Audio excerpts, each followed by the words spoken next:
Well, it is Tuesday. That means it's time for the Your Money segment. Are you financially prepared for a rainy day fund? Well, Colin Evans of Evans Financial is here with some advice. And Colin, thankfully, we know Patrick's forecasts are always accurate. We knew that today would be rainy and a perfect day to discuss this. We did time that really well. Thanks, Patrick. Yeah. Well, let's get on to it. I mean, we kind of threw together, not only ways to create a rainy day fund, but kind of like some reasoning a little bit of why, we should have one. One of the reasons why you should really have one is that just emergency preparedness. We're hitting summertime and it's like clockwork. I know at my house, I'm going to have an air conditioning problem of some sort. I've already had it. I mean, it's going to be 105 degrees and we're going to just stretch those things to the limit. So, and having that, emergency fund built up for that and ready makes that pain of that just a little bit easier. We've discussed before, those things happen in threes. It's going to be the AC, the car radiator, something along those lines. They're all going to happen. So when we do that, we kind of have that situation of just being ready for it.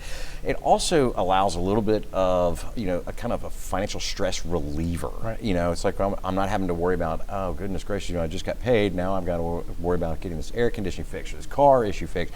Putting that aside can actually help eliminate some of that worry, but it's also a great preservation too of investments. What we mean by that is you're not having to tap into some of that personal savings plans that you're putting together for those later years in your retirement. But one of some actual tips on ways to do that, automate that savings. Right. This gets this stuff out of sight, out of mind. Same way that you kind of, we get our paychecks, we might be putting our money into a 401k, we're taking money out that's going to be for Social Security that the Uncle Sam is going to give us later, we hope. Yeah. But by automating the savings, you kind of get used to spending, a little bit beneath the means. You're putting that money aside. You're not having to worry about that. It's like, hey, this is directly going in my savings account. I'm prepped for this. You can actually make those budgeting adjustments, but there's a great time to say, hey, is there things we can cut back on? Or we maybe, by the time you actually realize that you've signed up for Netflix and Hulu and Roku and 9,000 other TV services, you're kind of back up to where you started with when you're trying to shave money off of the TV bill to begin with. And every time you say, oh, I'll do the 3-month trial, you never cancel. We do. Or it's almost impossible to try and find it. It's like, I know that's on here at the very last screen that I'm going to look at, in a size 0.6 font to try and find. Call us here.